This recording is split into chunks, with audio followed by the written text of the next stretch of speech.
खबर उत्तर प्रदेश से आ रही है। आपको बता दें, बीएसपी से निकाले गए विधायक असलम रायनी के नेतृत्व में कुछ विधायकों ने विधानसभा अध्यक्ष से मुलाकात की, जिस पर विधानसभा अध्यक्ष हृदय नारायण दीक्षित का भी बयान सामने आया।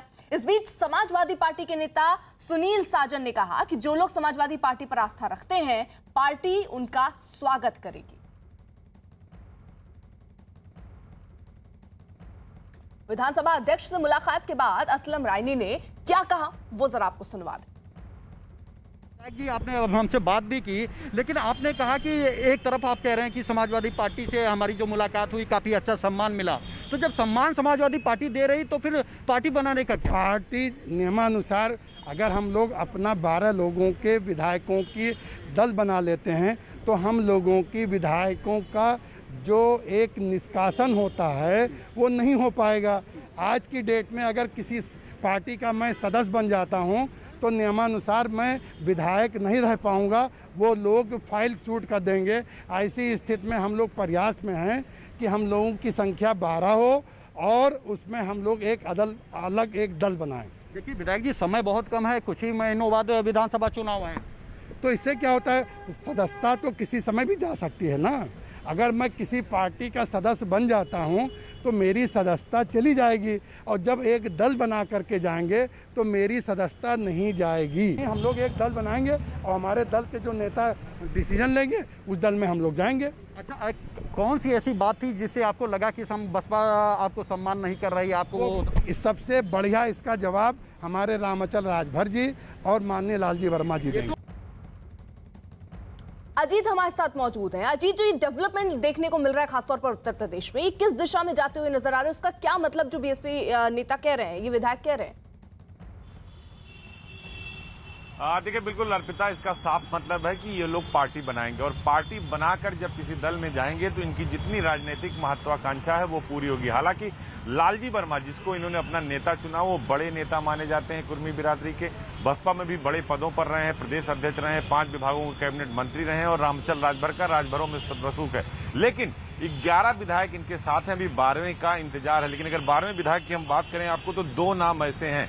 एक सुखदेव राजभर, जो इसमें थोड़ा अस्वस्थ हैं, वो पूर्वांचल के ही रहने वाले हैं, उनसे ये लोग संपर्क में है, और एक विधायक आजाद है, उनसे ये लोग संपर्क में है। यानी ये 12 विधायक लेकर एक नई पार्टी बनाएंगे, जो ये बार बार कह रहे हैं कि हमारी सदस्यता विधानसभा की जा सकती है, तो हमें पहले सदस्यता बचानी है और फिर किसी दल में जाना है। हालांकि अखिलेश यादव से इन लोगों की मुलाकात हुई। अखिलेश यादव ने इस बात पर सहमति दे दी है कि वो जो विधायक जहां से विधायक है, यानी उनकी सीट बरकरार रहेगी, उन्हें सहमति प्रदान कर दी गई है। लेकिन चूंकि लालजी वर्मा है, बड़े नेता हैं, तो ये चाहते हैं कि एक पार्टी के जरिए अगर हम किसी दल में जाते हैं तो हमारी सारी बातें सुनी जाएगी और हम अपने हिसाब से अपनी चीजों को कर पाएंगे, अपनी शर्तों को अगली पार्टी के सामने रख पाएंगे। और अखिलेश यादव का भी यही है कि वो बड़े दलों से नहीं बल्कि छोटे छोटे दलों से समझौता करेंगे। हालांकि लालजी वर्मा या रामचल राजभर ऐसे नेता हैं जिन्हें बीजेपी भी जिनसे बात कर रही है। बीजेपी भी चाहती है कि लालजी वर्मा जैसा चेहरा उनकी पार्टी में आए, जिससे 2022 के चुनाव में एक फेस वैल्यू को साबित कर चुके, क्योंकि पूर्वांचल के बड़े कुर्मी नेता के तौर पर लालजी वर्मा देखे जाते हैं। तो अब ये देखना होगा कि वो 12वां विधायक कौन होगा। अर्पिता, सुखदेव राजभर होंगे या फिर कोई और होगा, क्योंकि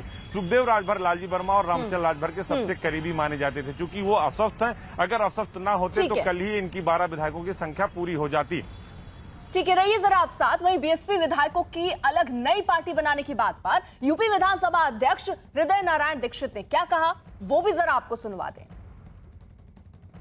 ऐसी बातें हुई हैं कि जब किसी पहले से ही मान्यता प्राप्त दल के कुछ लोग टूटकर पार्टी बनाने का प्रयास करते देखे गए, लेकिन कतिपय निर्णयों में ये आया है कि केवल विधानमंडल के भीतर पार्टी की टूट नहीं, बाहर भी पार्टी की टूट होनी चाहिए। और इस सियासी हलचल पर समाजवादी पार्टी की तरफ से क्या बयान आया, जरा वो भी सुन लीजिए। जिस तरह से बीते चुनाव में बसपा के लोग आए थे, उस दौरान सपा ने उन्हें एक ये भरोसा दिया था कि सपा में पूरा सम्मान मिलेगा। नहीं, देखिए, समाजवादी पार्टी सबका सम्मान करती है।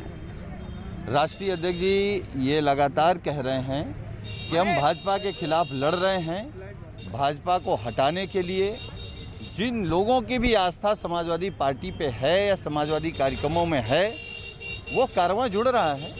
लेकिन ये बसपा के विधायक हैं, अगर इनको टिकट दिया जाएगा तो फिर क्या? मुझे कोई जानकारी नहीं है। वही बड़ी खबर लोक जनशक्ति पार्टी से एलजेपी में अचानक हुई उठापटक से सियासी हलचल तेज हो गई है। पहले पशुपति पारस गुट ने चिराग पासवान को पार्टी के अध्यक्ष पद से हटा दिया। इसके बाद चिराग पासवान ने कार्य समिति की बैठक बुलाकर 5 बागी सांसदों को निलंबित करने का फैसला सुना दिया। इसके बाद सबकी निगाहें भतीजे चिराग पासवान और चाचा पारस के हर कदम पर टिक गई हैं। चिराग पासवान आज प्रेस कॉन्फ्रेंस कर अपनी स्थिति स्पष्ट कर सकते हैं।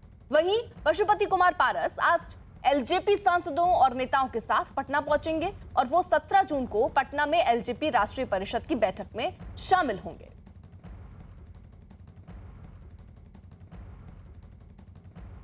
बिहार एलजेपी के अध्यक्ष राजू तिवारी इस वक्त हमारे साथ हैं। राष्ट्रीय कार्य समिति एलजेपी की जो बैठक हुई उसमें शामिल थे और जो बड़ा फैसला लिया गया उसकी जानकारी लेंगे। क्या फैसला लिया गया मुख्य? देखिए, मैं बता दूं, मैं शामिल उसमें नहीं था, मैं उसमें नहीं हूं।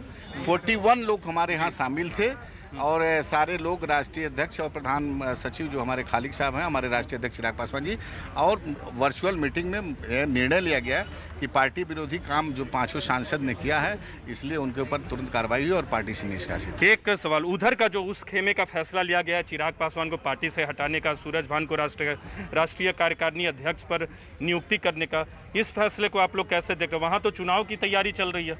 देखिए, हर पार्टी का एक संविधान होता है। पार्टी का संविधान, राष्ट्रीय कार्यकारिणी की बैठक होगी, जिसके पास बहुमत है वही निकालेगा ना। तो बहुमत हमारा है, हमने कार्रवाई किया है, उनके पास अगर वो सदस्य होंगे तो जो बुझाएगा करेंगे, उनकी गारंटी मैं थोड़ी लेता हूँ। मैं पार्टी के मेरी पार्टी संवैधानिक अधिकार के तहत कार्रवाई की है, पूरी बहुमत के साथ। जितने लोग थे माननीय सदस्य लोग राष्ट्रीय कार्यकारिणी की, सबके राय से और सर्वसम्मत से निर्णय किया कि 5 लोगों पर कार्रवाई की जाए। राजू तिवारी जी, बिहार विधानसभा चुनाव जब हो रहा था तो उस खेमे का आरोप है कि चिराग पासवान एनडीए नीतीश कुमार के खिलाफ थे, इसलिए वो 5 सांसद नाराज हैं। फैसले ऐसे लिए गए जिसमें उनकी नहीं, बाकी लोगों की नहीं सुनी गई, ऐसा पार्टी में सच है? देखिए, 5 सदस्य थे तो उस समय भी बोल सकते थे कि नहीं बोल सकते थे? आप किसी मीडियम बताइए बोले थे? ये आरोप प्रत्यारोप की बात है। 6 महीने क्या किए थे क्या नहीं किए थे। मैं एक बात कहना चाहता हूँ, उस समय कोई माननीय सदस्य हमारे राष्ट्रीय अध्यक्ष से मिला, बोला कि नहीं आप ऐसे गए? आपके मीडिया में कहीं से कहीं आवाज़ अपनी बुलंद की, ये सब बेकार।